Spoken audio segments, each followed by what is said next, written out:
The police allegedly lobbed tear gas canisters across the border and fired live ammunition. Okay, there is a political tension, or should I say, political unrest in Tanzania. Tanzania, as we all know, is an African country, located in the eastern part of the continent. So there is a political unrest currently happening um, in the country, where the youth are protesting. Gen Z, you know, they have taken all over the streets protesting that they no longer want their government. Just like what is happening in Nigeria. It happened a few weeks back. Where a lot of um people from the country, stood up for their protest, or one of their citizens being held for long. So this is happening in Tanzania, where the president has been ruling for years, and the people decided to wake up and say, no, enough is enough. They no longer want um a dictator, as a president. They want uh, a democratically elected person who genuinely win the election, not self-imposed presidents. So there have been a lot of protests in Tanzania as we speak. Well, anyway, let me give space so we can all watch the protest. Tanzania, once known for its calm politics and steady leadership, suddenly feels poised at the edge of a new era. What began as a routine election in October 2025 has spiraled into one of the most intense youth-led uprisings the country has ever seen. Streets filled with chants, airports went silent, and the government, well, it's struggling to convince people that everything's fine. But you can't call something fine when the people have stopped believing it. What's happening in Tanzania isn't just political unrest, it's a generational reckoning. The youth aren't waiting for permission to speak anymore. They're demanding to be heard. Sometimes history doesn't knock before it walks in. It just shows up, uninvited, inconvenient, and impossible to ignore. That's exactly what happened in Tanzania this October. On the surface, it looked like every other election. Posters fluttering on dusty streets, candidates waving, the national flag hanging proudly behind wooden podiums. Everything seemed calm. Too calm, actually. But here's the thing. Calm can lie. It can sit like a sheet over something boiling underneath. And in Dar es Salaam, you could feel that heat rising, quietly, in conversations, in cafes, in those small pauses before people spoke about politics. That kind of silence that isn't peace? That was it. People weren't content. They were careful. The signs were there, even before the first ballot box opened. Opposition candidates were disqualified or sidelined. Some journalists just disappeared from the headlines. Internet speeds mysteriously dropped whenever something controversial trended. Yet everyone pretended not to notice because, well, Tanzanians are used to being told that peace is the priority. And yeah, peace is good, but peace that demands silence isn't peace at all. It's pressure, and that pressure has a limit. It always does. When the election results came out, the same ruling party, the same speeches about unity and progress, something broke. Not loudly at first, more like a deep breath before a scream. The youth especially felt it. Generation Z, the kids who grew up online, who've watched the world change in real time, suddenly realized that change at home was still being rationed. You could almost feel the collective snap across the country, that moment when hope stops whispering and starts shouting. These weren't rebels. They weren't even particularly political in the old-fashioned sense. They were just tired. Tired of patience being used as control. Tired of elections that looked like choices but weren't. Tired of leaders speaking of future generations while ignoring the present one. And here's the part people outside Africa often miss. This isn't just about Tanzania. It's about a continent that's young, restless, connected, and done waiting. Africa's median age is 19, 19. That means half the continent is younger than the politicians running it. And these young people, they think differently. They don't worship authority, they question it. They don't dream of leaving anymore. They dream of fixing. So yeah, when they saw another election that felt like deja vu, they didn't just shrug, they marched, they tweeted, they filmed, they occupied. The message was simple but loud. We've waited long enough.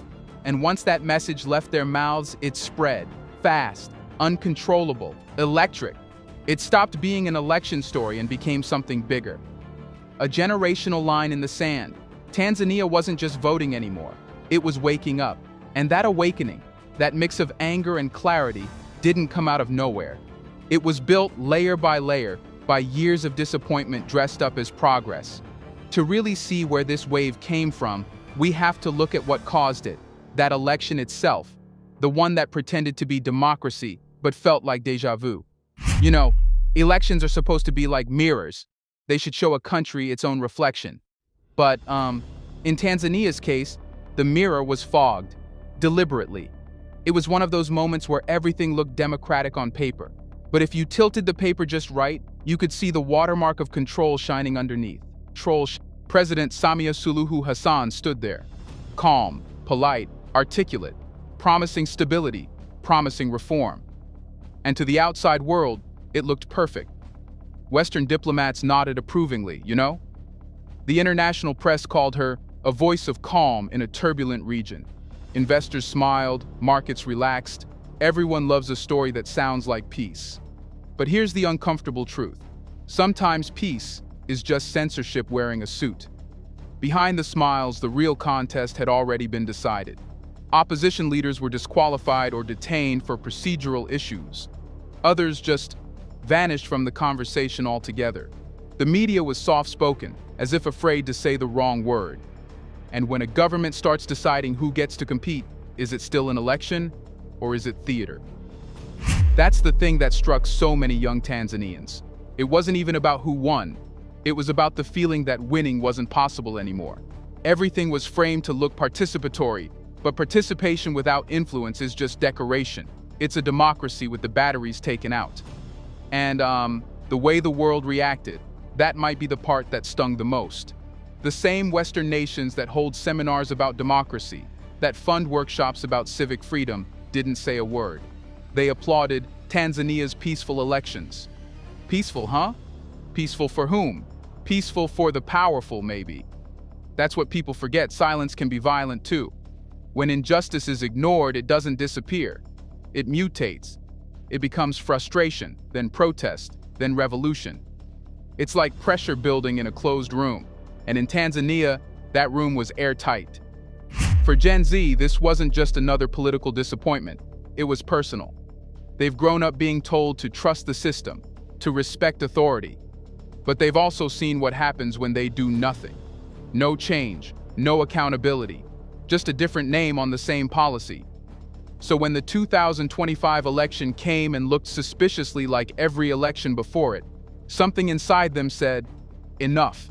You could see it online even before the protests started. Tweets turned to threads, threads turned to videos, videos turned to action. It's funny, right? How quickly disillusionment becomes organization when people realize they're not alone in it. And when that realization spread, when young people from Dodoma to Mwanza started realizing they were all feeling the same betrayal, that's when the election stopped being a political event and became a social awakening. That's what happens when people realize they've been acting in someone else's play. They stop following the script. And once you stop following the script, you can't go back to pretending it's real. That's why, when the votes were counted and the same result flashed on every TV screen, people didn't stay home this time.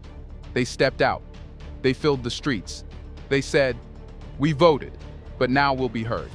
And that's where everything shifted.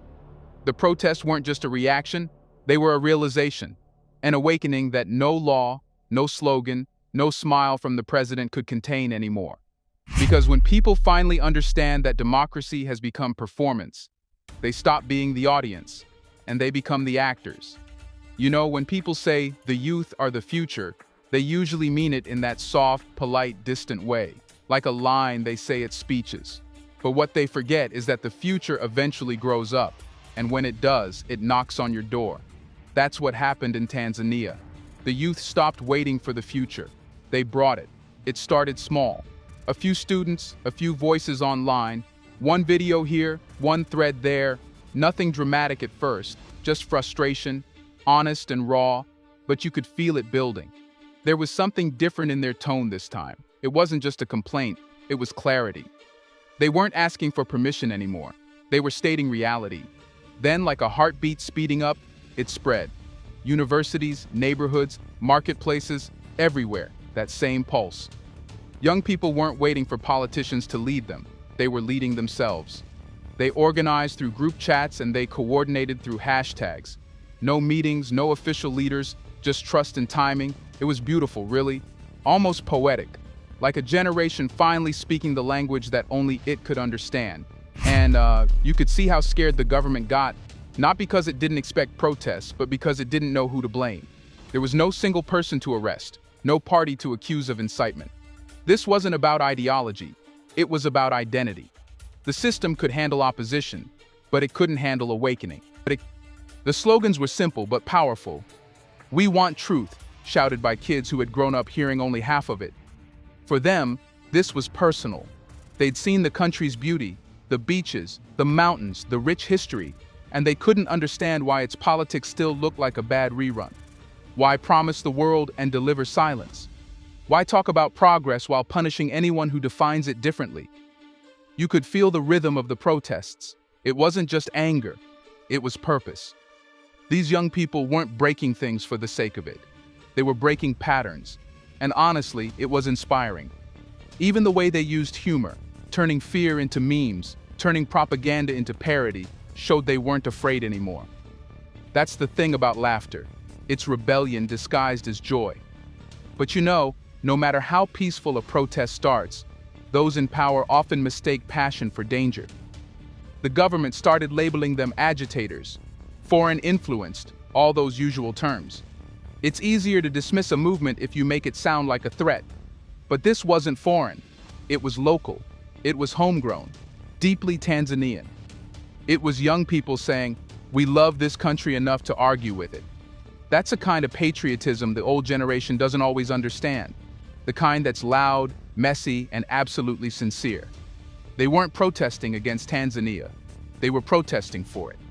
They wanted it to become what it always said it was. And you could sense something bigger taking shape. It wasn't just a protest anymore. It was a mirror. A reflection of an entire generation saying, "We're here now. We see what's wrong, and we're not leaving quietly." That's when you knew. This wasn't just another day of unrest. This was a shift, a spiritual one, a generational one, a point of no return. And once that kind of energy hits the streets, power always reacts the same way. It panics. Let's pause for a second to say big thank you to the Black Culture Diary community, where Black voices, stories, and legacies are preserved and amplified. By becoming a member, you're not just supporting the channel, you're becoming part of a powerful cultural movement. Let's continue. You know, it's strange, governments always say they're protecting peace, but when they start bringing out soldiers, you can't help but wonder who the peace is really for. Like, who exactly are they protecting? Because it sure isn't the people shouting for their voices to be heard. When the curfews came, it didn't even feel real at first. Streets that had been full of music and chanting suddenly went quiet, almost eerily so. You could hear the hum of military trucks before you even saw their lights, and then crack. That sound. Tear gas, rubber bullets, sometimes not even rubber. It's one thing to talk about unrest on the news, but another thing entirely when the air burns your lungs. They called it necessary action, maintaining order. Those are the words officials always use when they're losing control. But you can't restore order with fear. All you do is remind people why they rose in the first place. And it's heartbreaking, really, seeing your own soldiers point guns at their own people. The same people they're supposed to protect. It's like watching a country forget its reflection. You could see the disbelief on people's faces. Not anger yet, just disbelief. Like they were trying to process how quickly our government had turned into the government. But that disbelief didn't last long. Fear arrived, fast and heavy. Social media is filled with warnings. Stay indoors. They're shooting near the stadium. Avoid the bridge. And still, people came out. Because, once fear becomes familiar, it loses its grip. Once you've already risked everything to be heard, what else is left to lose? The state thought it could scare people into silence, but the opposite happened. Every gunshot just made the movement stronger. It's like people collectively decided, if they're willing to shoot at us for speaking, then speaking must matter more than ever. You could see mothers standing beside their sons, elders holding hands with young activists. It wasn't just a youth movement anymore. It had become a national conscience. People weren't just protesting policies. They were protesting how easily humanity had been traded for security. And, it's weird, but there's something sacred in that kind of courage. That moment when people stop asking for freedom and just live it, even if it costs them everything. Videos started leaking online despite the blackout. Faces covered in dust, eyes red from gas, voices hoarse but defiant. You could hear them shouting, "Hatutoki, we're not leaving." And, that line, it hit differently. Because they didn't just mean the protest site, they meant the fight. They meant their place in history. The government thought it could end the uprising with violence, but violence doesn't end defiance, it plants it deeper. Fear spreads fast, sure, but so does faith. And faith, once it catches fire, is impossible to contain. And that's when the protest changed again. It stopped being about just the streets. It started targeting symbols, the biggest, loudest ones. Places that represented pride and power. And when that happened, even the sky wasn't safe. Here's a reminder to please like and share the video and subscribe to our channel to watch more videos on Black culture, history, civilization, and identity. Let's continue now. It's funny, airports are supposed to be places of movement, of escape, right? You arrive, you depart, you move on. But, when everything exploded in Tanzania, the airport became the opposite of that. It turned into a cage for everyone. Julius Nyerere International Airport, the pride of Dar es Salaam, the gateway to the world, suddenly became a battlefield. Flights grounded, cars burning, people shouting. The irony was brutal. The place named after the man who dreamed of freedom and unity was now the site of division and chaos. This means you couldn't write symbolism more painful than that. And here's the part that really stuck with people. The rich couldn't fly away this time. The politicians, the businessmen, the foreign diplomats who always had an exit route, they were trapped too. For once, everyone was in the same storm. Protesters had flipped the script. It wasn't just about shouting in the streets anymore. It was about hitting the heart of mobility, of privilege. They were saying, if we can't move forward, no one will. The air filled with smoke, with sirens, with that strange silence that only comes after an explosion. The footage that got out, even under blackout, was surreal. Young men and women blocking runways, waving flags, shouting, "Hockey! Hockey! Justice!" You could see it in their eyes. They knew this wasn't just a protest anymore. It was a transformation, messy and loud and irreversible. Then came the blackout, the predictable move. Pull the plug, shut down the internet, and hope the story dies. But that never really works anymore, does it? Not in Africa, not in 2025. Because what governments forget is, the youth are the internet now. You cut off one connection, and 10 more pop up through VPNs, satellite links, foreign reporters, friends in Nairobi or Lagos or Johannesburg. You can't silence an entire generation that was born online. Within hours, Tanzanian voices started echoing across the continent. Hashtags began trending. Kenyan influencers spoke up. Nigerian journalists covered it. Ghanaian activists live-streamed their solidarity. It was as if Africa itself said, "We hear you." And that right there, was a turning point. Because this wasn't just Tanzania anymore. It was Africa seeing itself, hearing itself, defending itself. For so long, Africans were told their struggles were local, isolated. But suddenly, the youth realized their pain rhymed. Different languages, same rhythm. The government wanted silence, but what it got instead was an echo, one so loud it bounced across borders. It reminded everyone that the era of isolation was over. You can block Wi-Fi, sure, but you can't block awareness. And it's kind of poetic, you know? The same tools they used to control airports, networks, and systems became the same ones that turned against them. But while Africa leaned in and listened, the rest of the world, yeah, it mostly looked away. Or worse, looked down.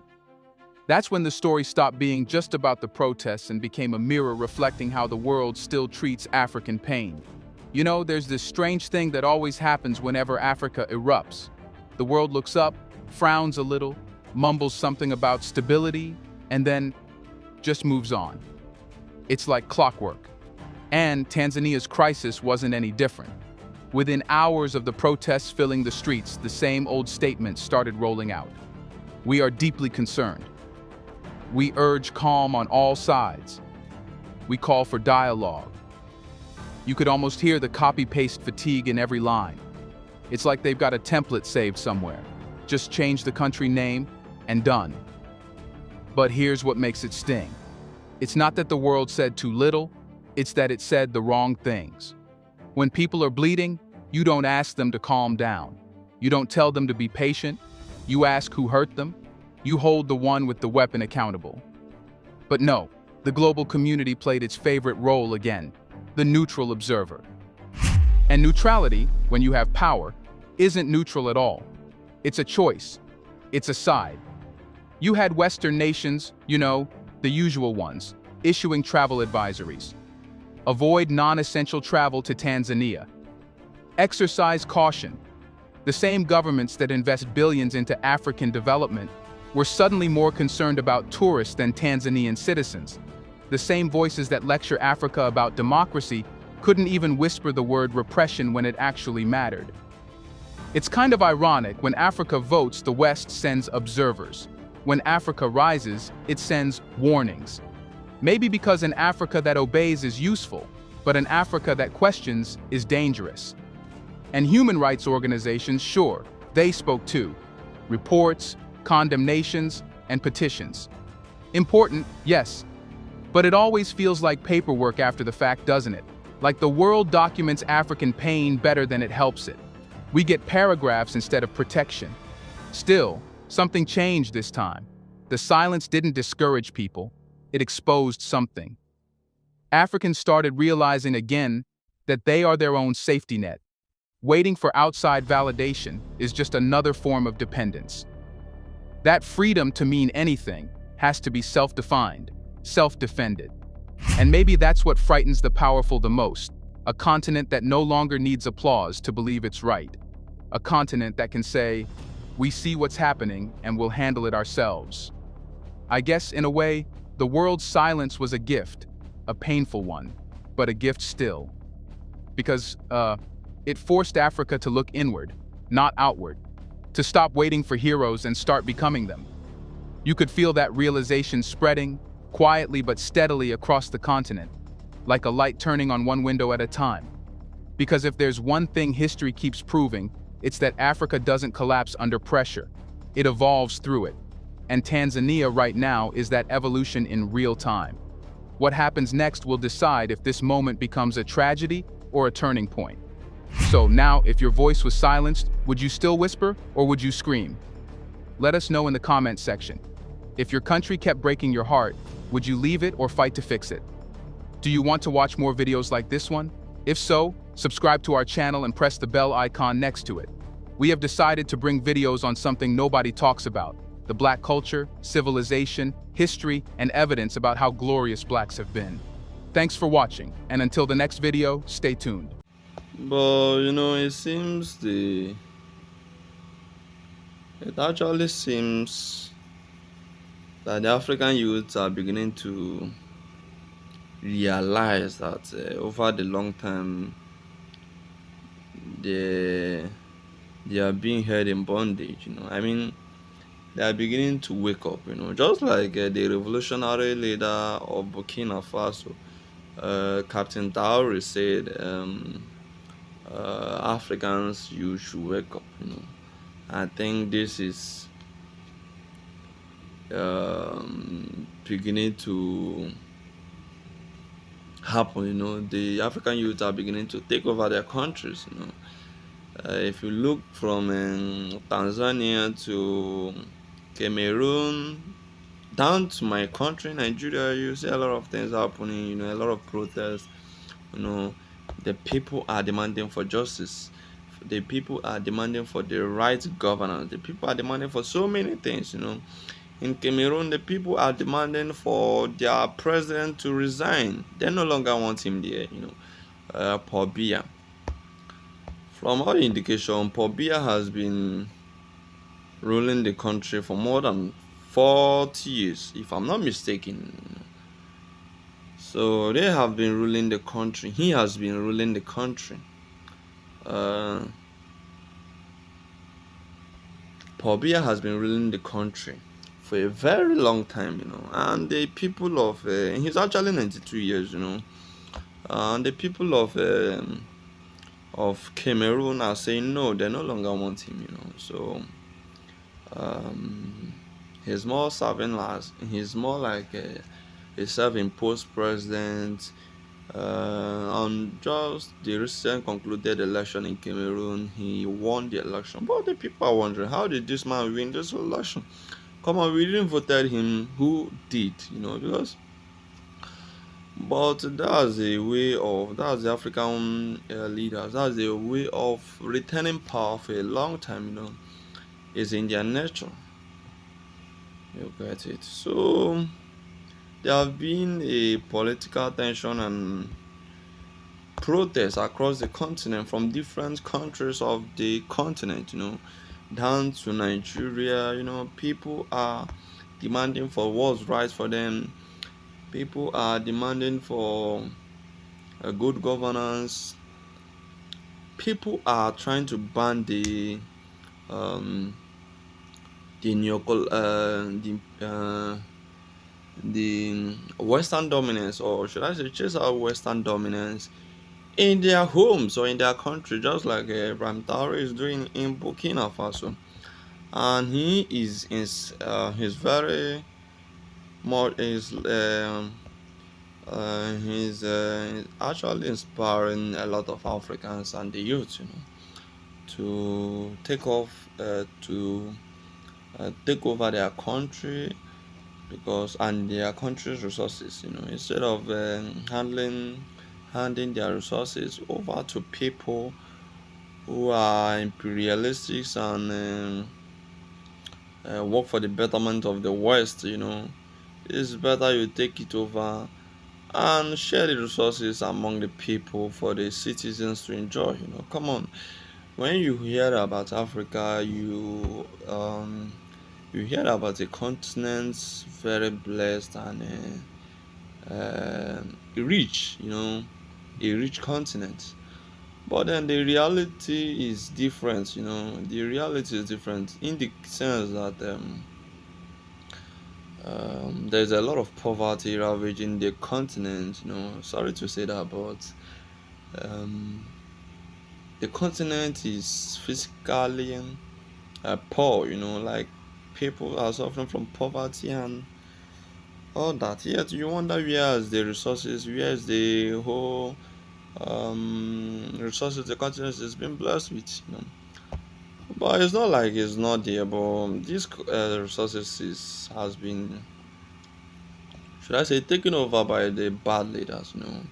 The wrong people in governance. They are the ones sitting on top of these resources, and you know, together with their Western partners.